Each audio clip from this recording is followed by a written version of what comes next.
endoscópico de la cranio-sinostosis a cargo de la instrumentadora Núñez Marina. Después haremos preguntas y también está acá el mail de Marina por si quieren hacerles preguntas vía mail. Bueno, buenas tardes a todos. Llegamos a la última charla de estas jornadas de instrumentación quirúrgica. Bueno, el día de hoy voy a hablarles sobre una nueva técnica quirúrgica mínimamente invasiva para el tratamiento de la patología de la cranio-sinostosis. Bueno, no sé si todos saben, pero la anatomía del cráneo de los bebés es parecida a la de un rompecabezas. Los huesos se encuentran entrelazados, están unidos, pero no están sellados todavía. Y en esos bordes existen membranas que son muy parecidas a las articulaciones, que se denominan suturas. El cráneo de un neonato consta de 5 huesos. 2 huesos frontales, 2 pares de huesos parietales y un único hueso occipital, que como les dije antes, están unidos por las suturas. La sutura metópica se encarga de unir ambos huesos frontales y nace desde la parte anterior del cráneo del bebé, pasando por la frente hasta llegar a la nariz, a lo que sería el tabique. Luego, la sutura coronal pasa por ambos extremos de las orejas y se encarga de unir ambos huesos frontales con los parietales. La sutura sagital, que es la que vamos a hablar el día de hoy, nace desde la zona anterior del cráneo, pasando por la línea media hasta llegar a la parte posterior del cráneo, y se encarga de unir ambos huesos parietales entre sí. Y por último tenemos la sutura lambdoidea, que se encarga de unir el hueso occipital con ambos huesos parietales. El espacio que hay entre las suturas, ese hueco membranoso que todavía no creció placa ósea, se denominan fontanelas. Las fontanelas tienen una función muy importante porque ayudan en cuanto al lo que es el proceso de nacimiento del bebé por parto vaginal, permiten que las suturas se puedan cabalgar entre sí, se estrechen como una articulación de expansión y de contracción, permitiendo que pueda pasar por el canal vaginal. Y en cuanto al desarrollo y crecimiento del cerebro y de la cabeza del niño a medida que va creciendo, ese espacio ayuda a que vaya expandiéndose el hueso hasta que cierta edad comienza a sellarse. Tenemos, cuando somos bebés, tenemos en total 6 fontanelas. De las más importantes tenemos la que se denomina fontanela anterior, que es el punto blando, que seguramente si alguna vez vieron una cabeza de un bebé o tocaron, tiene una partecita que es como blanda, que por lo general dicen no se toque ahí. Bueno, y luego la parte de la fontanela posterior, que se cierra alrededor de los 2 o 3 meses de vida. La fontanela anterior permanece blanda desde los 18 meses de vida y comienza a cerrarse hasta su sellado definitivo a los 3 años de edad, que es lo que naturalmente debería de suceder. Luego tenemos otros 2 pares de fontanelas en los costados, que se denominan anterolaterales o efenoideas, y las posterolaterales o mastoideas, pero son más pequeñas e irregulares y se cierran a los primeros meses de vida, o sea que no son tan importantes como la fontanela anterior. Pero muchas veces esto no sucede y es lo que comienza a desarrollarse una patología en la cual hay un cierre precoz, no se cumple con ese tiempo en el que tiene que estar esas suturas y se cierra antes de tiempo, antes de que se logre el desarrollo definitivo del cráneo, y se denomina cranio-sinostosis. Puede darse en una o en varias suturas y por lo general se asocia a una fontanela anterior pequeña, un poco desarrollada, como pueden ver en este caso de esta resonancia magnética, y eso puede ser una también de las causas. Si bien existen 3 causas posibles del desarrollo de esta patología, la mayoría suelen ser idiopáticas, es decir, que todavía su causa es desconocida, y también la exposición de la madre durante la gestación a factores como pueden ser medicación o factores ambientales, también puede desarrollar una craniosinostosis congénita, ¿no? Y después tenemos las que son del tipo genéticas, que ahí la craniosinostosis adopta un papel secundario, porque ya hay un síndrome, que es un conjunto de patologías, como pueden ser el síndrome de Pfeiffer, síndrome de Cruzon, síndrome de Apert, que ya es el desarrollo de una gran cantidad de patologías, como puede ser sindactilia, entre otras patologías. Y dependiendo de la sutura afectada o las suturas afectadas, su nombre va a variar, y bueno, más adelante ahora les voy a comentar. Generalmente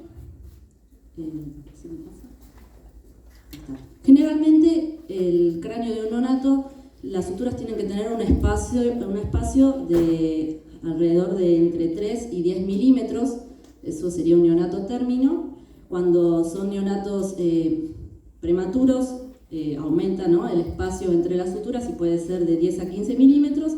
Y luego, bueno, esa distancia se tiene que comenzar a cerrar naturalmente hasta llegar a los 2 años con un espacio no mayor a 2 milímetros.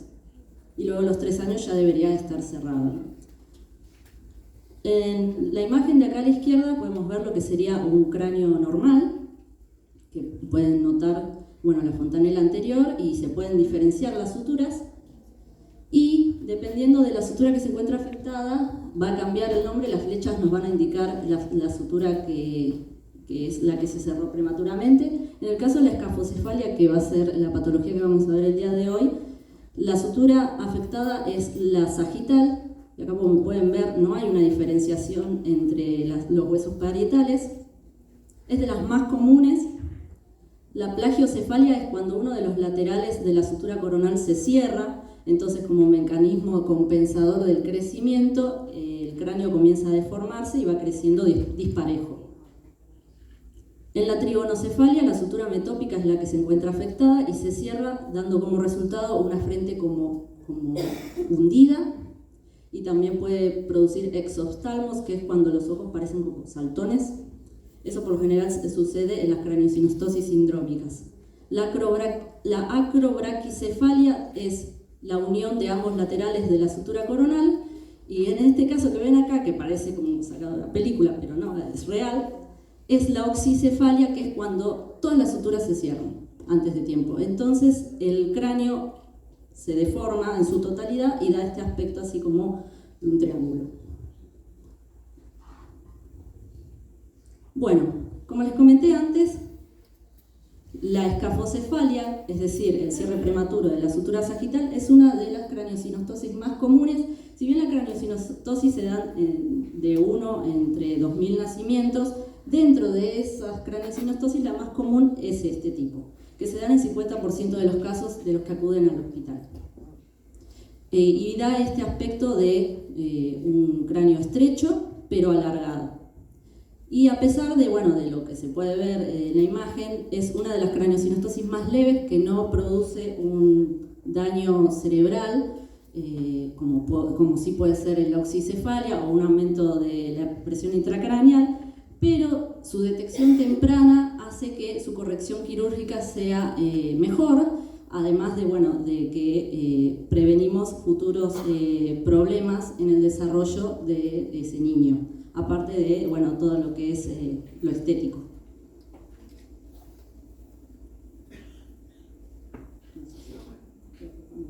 Bueno, tenemos que tener en cuenta que no siempre se da no siempre un cráneo deformado es síntoma o signo de una craniosinostosis verdadera. Muchas veces ocurre lo que se llama plagiocefalia posicional, que es cuando nosotros dejamos a un bebé apoyado en la cuna mucho tiempo durante alguno de los lados, y eso produce que, como contamos antes, las suturas no están unidas, se comiencen a desplazar. Entonces ahí podemos llegar a ver que hay una deformación del cráneo, pero que no requiere de corrección quirúrgica, sino del uso de cascos ortopédicos para darle tiempo a esos huesos para que se vuelvan a acomodar por sí solos. Bueno, en cuanto a los signos que podemos notar, Por lo general las craneosinostosis se diagnostican a partir de los 2 meses o 3 meses. Antes es medio difícil porque, como comenté antes, en bebés muy chiquitos o recién nacidos, al nacer por parto natural, ese cráneo, esa forma de esa cabeza todavía no está acomodada como definitiva por la compresión de las suturas. Entonces en las primeras semanas es muy difícil detectar un tipo de craneosinostosis. Por lo general ocurre a partir de los 2 meses. Y uno de los síntomas puede ser que ese bebé se encuentre irritable, llorando mucho, o con poca actividad, o somnolencia. Este es uno de los signos más importantes. Empieza a verse como un abultamiento de la fontanela, que se debe al cabalgamiento de esas suturas y que está comenzando a crecer el cráneo disparejo. Una mala alimentación puede ser también que no quiera tomar la teta, que se encuentre más irritable, vómitos, cefaleas. Y el diagnóstico se puede dar mediante la etapa prenatal en aquellos casos más severos, o una vez nacido el bebé con una tomografía axial computada, o también en los controles pediátricos con la realización de craniometrías y medición de la morfología del cráneo, que esto lo realiza el pediatra, ¿no? Y tiene sus referencias de que esa circunferencia, ese cráneo realmente esté creciendo normalmente. En cuanto al tratamiento, hasta el momento, supongo que la mayoría conoce lo que es cuanto a lo quirúrgico, la sagitectomía convencional. Cabe aclarar que también actúa todo un equipo multidisciplinario. Si se tratan de craneosinostosis severas, puede participar cirujanos plásticos maxilofaciales, oftalmólogos, genetistas en el caso de lo que son los de causa genética, neonatólogos que van a intervenir en el proceso postquirúrgico y fonoaudiólogos para todo lo que es el desarrollo del habla y de ese niño, en el caso de las craneostosis más severas. La sagitectomía simple es la que todos conocemos, con incisiones amplias, la realización de todo un moldeamiento de las plaquetas óseas con craneótomo eléctrico. Y luego tenemos de la que vamos a hablar el día de hoy, que es la sagitectomía endoscópica, que es una técnica moderadamente nueva, implementada por Jiménez y Barone, y entre otras variantes que han existido, y es ideal en aquellos pacientes que no superen los 3 meses de vida. ¿Por qué? Porque lo que es el grosor del hueso es bastante maleable y se puede recortar con tijera, por ejemplo, y no necesita de incisiones amplias y el uso de instrumental un poco más grosero como un craneótomo. En este gráfico que ven aquí, las referencias indican las incisiones que se realizan en la piel, que se hacen de manera perpendicular a la sutura sagital. Lo que está señalado en verde va a ser la resección ósea que se va a realizar. Estos circulitos azules son los agujeros de fresa. Y luego se amplía la incisión con instrumental óseo, que por lo general son pinzas rubias, y Kerrison, que es toda esta parte violeta. ¿Por qué optaríamos por elegir la sagitectomía endoscópica? Porque pasamos de incisiones así a esto, que nos da como resultado menor tiempo postquirúrgico, menor probabilidad de infecciones, menor probabilidad de sangrado, de gran sangrado perioperiatorio y, por supuesto, más beneficencia en cuanto al paciente en su postquirúrgico. Pero a pesar de todo lo bueno que tiene, todas las ventajas que tiene la sagitectomía endoscópica, en nuestro hospital se realizan alrededor de 40 y 50 cirugías de craneosinostosis al año, pero no todos los pacientes son candidatos a este tipo de cirugía. Hasta el momento hemos hecho, en lo que va del año, 8 pacientes con este tipo de técnica, y eso se debe mucho a que muchos de estos pacientes vienen derivados de otras provincias o de lugares muy lejanos y ya vienen cumplidos el año por lo general, y ya se tiene que realizar el tratamiento convencional. Y es por eso que, contando, ¿no? Bueno, teniendo en cuenta las charlas anteriores, el centro de simulación, el CESIM del hospital, nos ha servido de gran ayuda para seguir manteniendo esa curva de aprendizaje en los cirujanos, teniendo en cuenta que estas cirugías se realizan de manera muy esporádica y bueno, se utilizan modelos que son confeccionados acá en el hospital, como han visto, son de bajo costo, reutilizables, y eso ayuda a la planificación prequirúrgica para que al momento de la realización de la cirugía se reduzcan las probabilidades de complicaciones. En cuanto a lo que es el quirófano, tenemos que recordar que estamos trabajando con pacientes pediátricos, especialmente con neonatos. Hay que tener mucho cuidado con el control de la temperatura. En este caso, nosotros tenemos que tener en el quirófano obligatoriamente al menos un caloventor, colchón térmico, de ser posible sería lo ideal, y bueno, y todo lo que es la protección de decúbitos con la utilización de insumos como ovalina o batas, apósitos circulares, todo lo que evite presión y úlceras por decúbito, ya que son cirugías prolongadas. En cuanto al mobiliario, bueno, tratarse de una cirugía por asistencia endoscópica, vamos a necesitar una torre de endoscopía con una óptica idealmente de 4 milímetros de 12 grados. Pero en el caso de no poseerla, se puede realizar la cirugía con una óptica de 5 de 0 grados. Fibra óptica, bueno, de todo lo que necesitamos para el endoscópico, la cámara también, obviamente. Y para sostener la cabeza, un cabezal semiluna o en herradura, que nosotros tenemos este mismo tenemos, que tiene esas siliconas azules que son intercambiables, se pueden cambiar por más pequeñas y se adapta al cabezal de Mayfield. Nosotras, para mayor cuidado de lo que son estas siliconas, lo solemos envolver con una venda de gas. En cuanto a la mesa quirúrgica, vamos a contar con una caja básica de neurocirugía, no muy grande porque no vamos a hacer incisiones amplias, pero sí tiene que contar con instrumental hemostático como pinzas Halsted curvas y rectas, pinzas Koger rectas, instrumental de diéresis como Metzenbaum delicadas, un poquito más groseras pero no tanto, bisturí hoja 23, un bisturí hoja 11 también podemos tener, instrumental óseo como Legras delicadas de varios tamaños también groseras, pinza gubia pico de pato, pinza gubia delicada y pinzas Kerrison de varios tamaños. Disectores que los vamos a usar también como instrumental de separación para lo que es la divulsión de los tejidos, como el disector de Freer, el de Joseph y el Penfield. Eso que ven ahí es la caja que nosotros tenemos para la realización de neuroendoscopías, por eso es que tiene bueno, estos canales de trabajo que no los vamos a usar, pero sí vamos a utilizar este cable que es un monopolar endoscópico que es flexible y funciona igual que un hook, solo que la particularidad es que es flexible.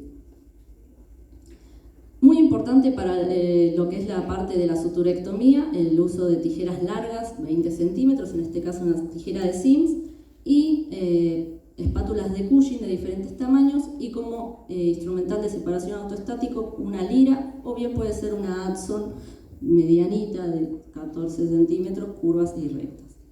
Pinzas de prensión elástica como Adson, sin dientes, de Beckey y disección. Y la bandeja en la cual vamos a tener suero fisiológico tibio y la vamos a diferenciar de donde vamos a humedecer las gasas para que estas no desprendan pelusas y luego se las mandemos a la cavidad.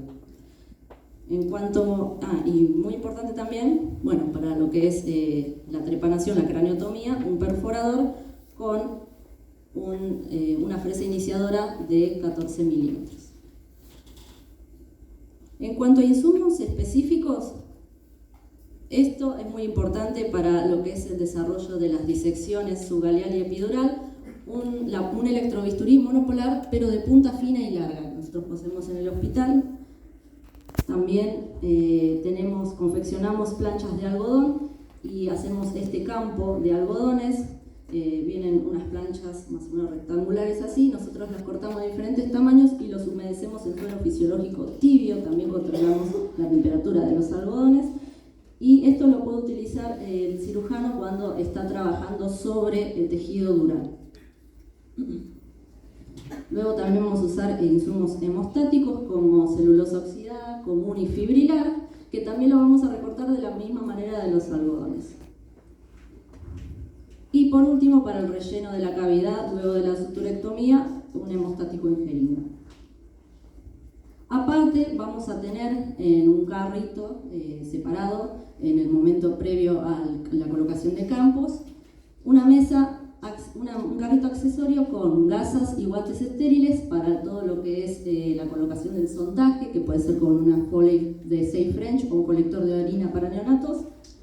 El rasurado se realiza en el quirófano, los pacientes no vienen rasurados de sus casas para evitar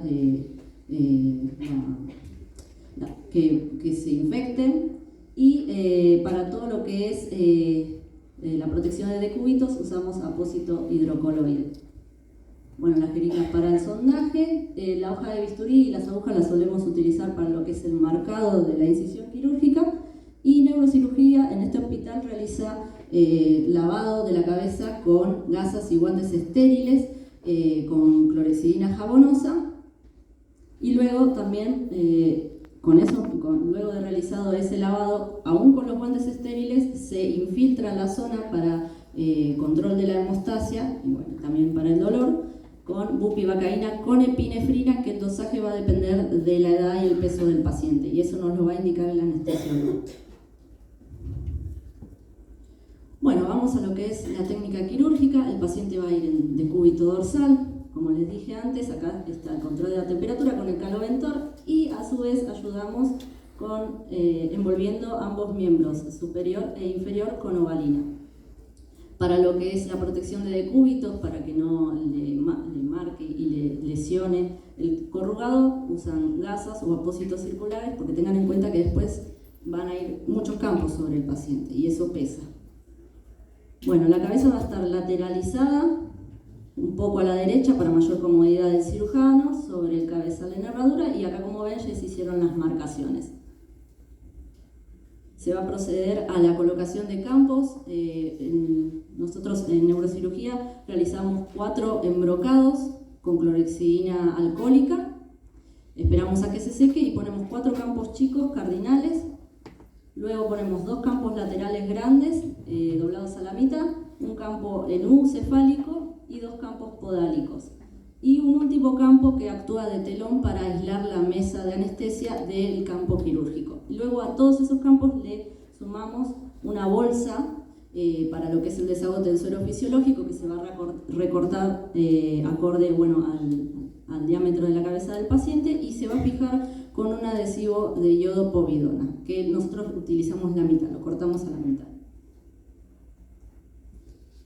Bueno, la técnica quirúrgica, como les mostré en el gráfico anterior, se van a hacer 2 incisiones perpendiculares a la línea media.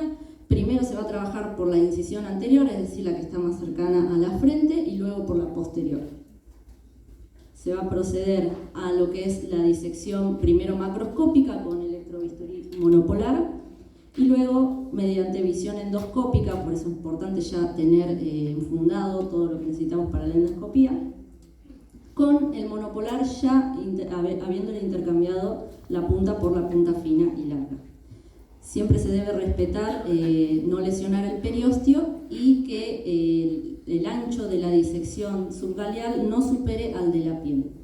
Se va a realizar entonces hasta llegar a la parte posterior, y luego se va a proceder con la disección epidural, que también se realiza bajo visión endoscópica, y le vamos a sumar, aparte del electrobisturí monopolar, el bipolar, que es lo que se ve ahí. Estas son unas adherencias durales. Luego de haber realizado ambas disecciones, acá se puede ver lo que sería el externo, cómo utilizamos la espátula de Cushing para traccionar hacia el cenit, para hacer ese espacio que necesitamos para poder realizar luego la suturectomía, el electrobisturí de punta fina y larga, y esta es la punta de la óptica. Esta es la posición del equipo quirúrgico. Va a estar en la torre de endoscopía acá, frente a lo que sería la parte superior del paciente. A la izquierda del paciente, nosotros tenemos 2 mesas, contamos con 2 mesas en el hospital, una mesa de finoquieto chiquita, en la cual vamos a colocar todo lo que es el instrumental que estamos usando en el momento, y una mesa de mayo mucho más grande que nos va a permitir colocar las bandejas con el fisiológico y las cajas, que son varias. Y el cirujano principal que va a ir de frente al endoscopio y el ayudante va a ir del lado donde está el telón. Luego de haber realizado ambas disecciones de lo que es partes blandas, se procede a la craniotomía, como les dije antes, con perforador. En el caso, estos son separadores de vena, que son mucho más delicados quizás que un Farabeuf. Y luego se va a proceder a la ampliación de esa craniotomía con pinza Gubia y Kerrison y las correspondientes osteotomías parasagittales, que se van a hacer bajo visión macroscópica y luego endoscópica. Primero bajo visión macroscópica y luego la misma pinza, la punta de la Kerrison, en visión endoscópica. Se libera todo ese hueso, siempre de anterior a posterior. También pueden estar trabajando en simultáneo ambos cirujanos y luego se pasa la tijera de Sims. Una vez que logramos liberar el hueso, esa porción ósea, se extrae el strip óseo de la sutura sagital, como se ve ahí, clampeada en una pinza Kocher o una pinza fuerte. Y acá pueden ver el pedazo la porción de hueso que se resecó. Y aparte de este strip se resecan con gubia o pinza Kerrison, generalmente más con pinza Kerrison, que es un poquito más larga, estas 4 porciones de hueso que son de descarga para que no lesionen ese tejido dural que quedó expuesto ahora sin la plaqueta esta. Luego se hace un lavado profuso, control de hemostasia, neurocirugía. Tenemos mucho cuidado exageradamente con la hemostasia, porque cualquier mínimo sangrado puede llevar a que el paciente tenga que ser reintervenido. Luego del lavado con suero fisiológico tibio, utilizamos los elementos hemostáticos que les comenté antes, se coagulan los bordes óseos que quedaron para que no lesionen el tejido dural, y luego se rellena la zona de la suturectomía con el hemostático en jeringa que les mostré antes. Se hace cierre por planos, generalmente con poliglactina 9-10. La sutura va a depender de la edad del paciente. Si es muy chiquito, 4 ceros; si es un poquito más grande, 3 ceros.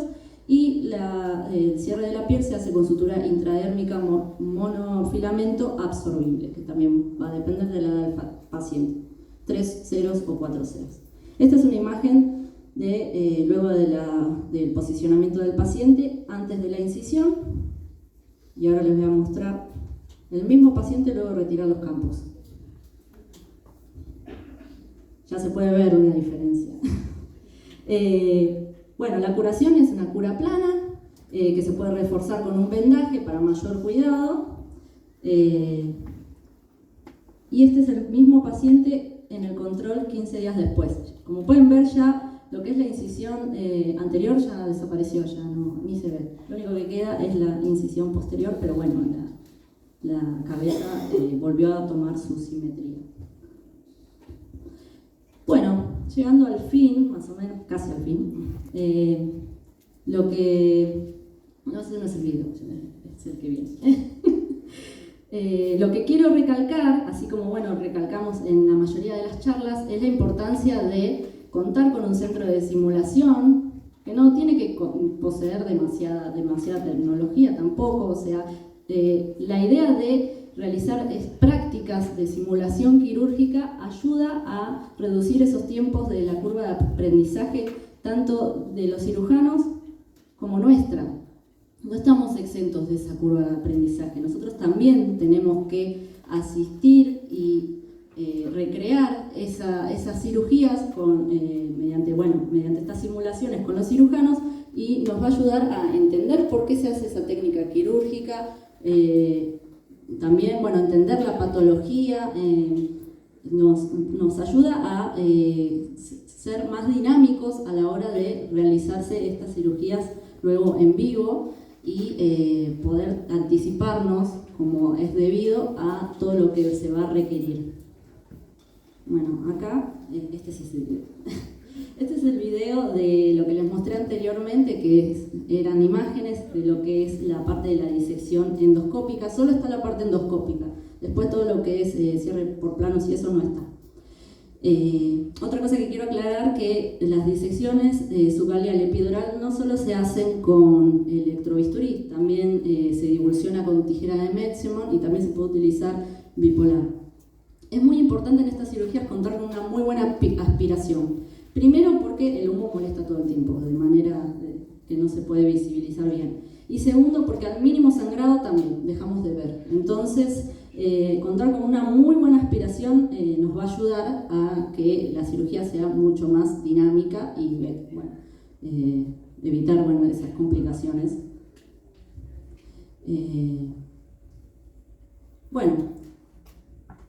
No sé, si quieren me pueden hacer preguntas porque el video la verdad que dura 4 minutos y es ¿Alguna pregunta? Es esto. Un aplauso primero.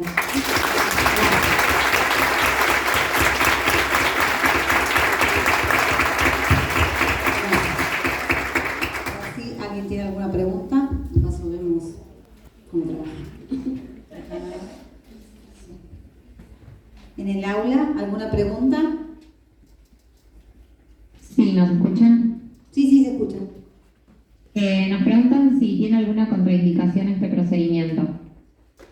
Bueno, la edad es una gran contraindicación. Pacientes mayores de 3 meses ya el hueso se encuentra un poco más ancho, más difícil de cortar con una tijera, por lo que se tiene que proceder a la técnica convencional. Por eso esa es una de las causas por las cuales tenemos tan poquitos procedimientos realizados en el hospital, porque vienen ya muy crecidos, entonces ya vienen 2, inclusive 3, 4 años y ya se tiene que realizar el tratamiento convencional. ¿Alguna otra pregunta? Bueno, acá tenemos 2 preguntas más.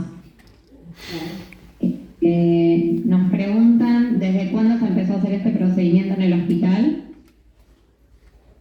Este procedimiento es moderadamente muy nuevo, tiene 2 años dentro del hospital, si bien la técnica quirúrgica viene de hace rato. Sinceramente, dentro del hospital tiene solamente 2 años. Y también quiero aclarar una cosa, no solo se realiza en escafocefalias, sino que también se puede realizar, por ejemplo, en lo que es sutura coronal de uno de los lados en plagiocefalias, también se puede realizar este procedimiento. Siempre y cuando la lesión no sea de muchas suturas, como es el caso que vimos de la cabeza en triángulo, ¿no? En la aula, la próxima pregunta. Un paciente de 2 meses con craniosintosis compleja con 3 suturas, ¿se lo puede operar vía endoscópica? No, eso ya lo contesté con la pregunta anterior, o sea, si la lesión es más amplia, que ya compromete varias suturas, ya pasa a ser el tratamiento convencional. ¿Nada más? Bueno, muchas gracias, Marina.